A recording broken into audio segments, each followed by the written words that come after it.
बिस्मिल्लाहिर्रहमानिर्रहीम। नाज़रीन कराम अस्सलाम वालेकुम। उम्मीद है आप खैरियत से होंगे। मैं मोहम्मद अरशाद चौधरी MI न्यूज़ की तरफ से एक बार फिर आपकी खिदमत में हाज़िर हूँ। नाज़रीन कराम, आज जिस मौजू पे बात करेंगे वो बहुत इंटरेस्टिंग है और पाकिस्तान पर उसका इतलाक़ भी होता है, उसमें थ्योरीज़ भी हैं। तो पाकिस्तान पर उसका किस तरह इतलाक़ होता है ये हम देखेंगे। नाज़रीन, बात करेंगे एक जो नज़रिया है, एक थ्योरी है कि अगर कोई झूठ को बार बार बोला जाए, झूठ बार बार बोला जाए तो फिर कुछ अर्सा बाद लोग उसे सच समझना शुरू कर देते हैं। यानी एक इल्यूजन पैदा हो जाती है, नज़र का धोखा होता है।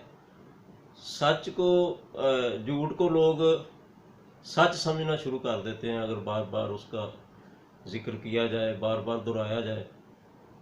ये एक जर्मन थे, गोबल्स गोबल्स जिनका नाम था, हिटलर के दौर में थे। उन्होंने सबसे पहले इस थिंकिंग को अडॉप्ट किया था और हिटलर ने इसका बहुत ज़्यादा यूज़ किया। हिटलर का ख्याल था कि यहूदी भी झूठ बार बार बोलते हैं और उस पर सच का गुमान होता है, तो हम भी अगर झूठ बार बार बोलेंगे तो फिर उसमें सच का गुमान होगा। तो हिटलर ने भी ये गोबल्स के जो नज़रियात हैं, यानी झूठ को बार बार बोला जाए तो फिर सच बन जाता है, उसका बहुत इस्तेमाल किया। तो बाद में भी इस पे रिसर्च हुई।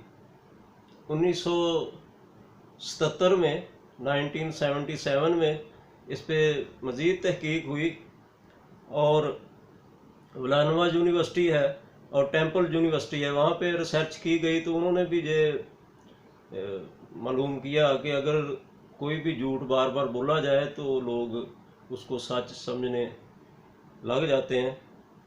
फिर सेंट्रल वाशिंगटन यूनिवर्सिटी है, वहाँ पे 2012 में जो रिसर्च हुई उसके भी रिज़ल्ट ये आए। फिर 2015 में एक और रिसर्च हुई जिसमें ये कहा गया कि अगर झूठ को बार बार बोला जाए तो फिर वो कुछ लोग, सारे तो नहीं, कुछ लोग उसे फिर सच समझना शुरू कर देते हैं। एक्चुअली वो एक कहते हैं फर्स्ट स्टेज होती है लॉजिकल, यानी एक लॉजिक डेवलप करनी पड़ती है, लोगों को जो बताना पड़ता है, लोगों की सोच में कोई चीज़ पहले डालनी पड़ती है। तो जब उनको उस सोच के मुताबिक कोई चीज़ फीड की जाती है, उनकी सोच के मुताबिक कुछ फीड किया जाता है, तो फिर वो उसको झूठ को भी सच समझना शुरू कर देते हैं। तो पाकिस्तान पे इस नज़रिए का किस तरह इतलाक़ होता है या नहीं, अब हम इसका थोड़ा सा अहाता करते हैं। पाकिस्तान में 1977 में जनाब जुल्फ़िकार अली भुट्टो की हुकूमत थी, तो उनके ख़िलाफ़ भी बहुत ज़्यादा ऐसी बातें की गई जो कि जिनका हकीकत से तल्लुक़ नहीं था, एक इल्यूजन थी। लोगों को पहले बताया गया कि जो भुट्टो साहब हैं वो, उनके नज़रियात जो हैं वो अन इस्लामिक हैं, वो सही मुसलमान नहीं हैं। तो इस तरह के भुट्टो साहब के बारे में जो नज़रियात थे वो आम किए गए। तो बाद में उन नज़रियात का कुछ लोगों पे काफ़ी असर था, वो भुट्टो को अच्छा मुसलमान नहीं समझते थे। तो फिर इसका भरपूर यूज़ किया गया। जब 1977 में 1977 में भुट्टो के ख़िलाफ़ जब तहरीक चली, धांधली के बारे में तहरीक थी, धांधली भुट्टो ने की है, तो लेकिन उसमें मजहबी मामलात का बहुत इस्तेमाल किया गया। बाद में कहा गया जी ये तहरीक निज़ाम मुस्तफ़ा है, क्योंकि भुट्टो एक सही इस्लाम नाफज नहीं कर सकते, भुट्टो के ख्यालात इस तरह है।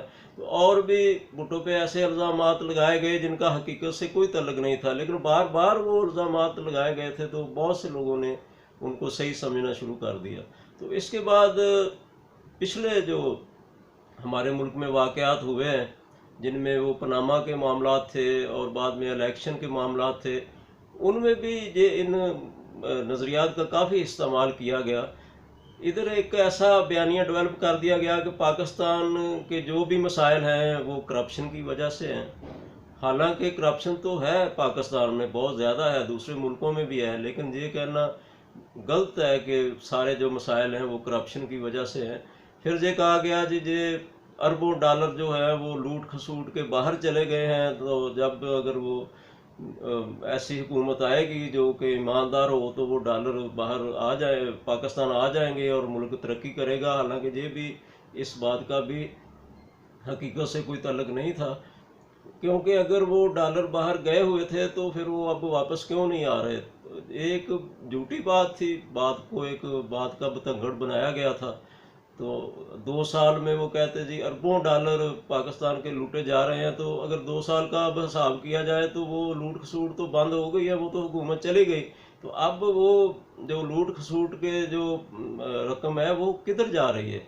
अब ये अवाम अगर पूछना चाहें तो ये सवाल कर सकते हैं, लेकिन बहरहाल एक बयानिया डेवलप कर दिया गया था, पाकिस्तान में करप्शन है, लोगों को ज़हनी तौर पे पहले तैयार किया गया, पाकिस्तान में करप्शन बहुत ज़्यादा है।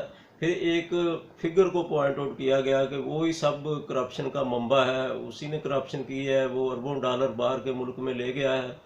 तो हालांकि बहुत से ऐसे लोग हैं जो जिनकी जायदादें बहुत ज़्यादा हैं और वो बहुत ज़्यादा जायदादों के मालिक हैं, लेकिन एक आदमी को टारगेट किया गया, ख़ास तौर पे टारगेट किया गया कि उसकी जायदाद जो है वो करप्शन की वजह से है। हालांकि कोई चीज़ करप्शन के बारे में साबित नहीं हुई, लेकिन एक बयानिया डेवलप कर दिया गया जिससे ये सारे मामला, पाकिस्तानी अवाम जो है इनका ज़हन काफ़ी इस तरफ मायल हो जाता है। आइंदा भी अगर वो पॉलिटिशियन चाहें तो वो फ़ायदा उठा सकते हैं, क्योंकि हमारे लोगों को अगर थोड़ा बहुत भी ये एक एलिजेंसी दे दी जाए, उनको एक थोड़ा सा चकमा दे दिया जाए और बाद में फिर वो मुसलसल एक चीज़ को फीड किया जाए, तो हमारे लोग जो हैं वो अतबार करना शुरू कर देते हैं, सुनी सुनाई बातों पे बहुत ज़्यादा अतबार करते हैं हमारे। तो इसका सियासतदान भरपूर फ़ायदा उठाते हैं, जिससे मुल्क का नुकसान होता है। इस्लाम ने इस सिलसिले में काफ़ी जो है वो इसको रोका है। तो अगर हम इस्लामी तालीमात पर अमल करते तो फिर ये इस तरह के मामलात नहीं हो सकते। इस्लाम में है कि किसी आदमी के झूठा होने के लिए यही काफ़ी है कि वो हर सुनी सुनाई बात पे यकीन कर ले। तो अगर हम इस इस्लामी तालीम पे ही अमल कर लेते या कर लें तो फिर भी हमारे बहुत से मसाइल हल हो सकते हैं। बहरहाल पाकिस्तान में ये नज़रिया काफ़ी कामयाब हुआ है कि मुसलसल एक झूठी बात जो है वो बयान की जाए तो फिर उसे सच का गुमान होने लगता है, बहुत से लोग उसे सच समझना शुरू कर देते हैं। करप्शन तो पाकिस्तान में थी, जो सियासी लीडर हमारे जिनको हुकूमत से अलहदा किया गया वो करप्ट होंगे, करप्शन तो होती है, लेकिन जितना ज़्यादा उसको बताया गया या जिस तरह उसको हाईलाइट किया गया या उसको हर बीमारी, हर पाकिस्तान के मसले का जो है वो उसको मुर्दे इल्ज़ाम ठहराया गया, वो बिल्कुल हकीकत नहीं थी और उसके नतायज हमारे सामने आ रहे हैं। अगर वो हकीकत होती तो फिर तो पाकिस्तान एक बहुत ही अमीर मुल्क बन जाना था पाकिस्तान ने, लेकिन वो एक हकीकत नहीं थी, उसका हकीकत से ताल्लुक ही नहीं था, ये गैर हकीकी बातें थी और बार बार उस झूठ को दोहराया गया और अवाम की काफ़ी बड़ी तादाद ने उस झूठ को ही अडॉप्ट कर लिया। तो ये नाजरीन, हम गोबल्स के नज़रिए की बात कर रहे थे। गोबल्स पता नहीं उसे कितना अरसा हो गया है, लेकिन उसके नज़रियात जो हैं वो आज भी बड़े कारआमद हैं और इंसानी साइकी है, इंसानी साइकी जो है वो तो ऐसे ही रहती है। तो अल्लाह आपको खुश रखे, आपका हामी नासर हो।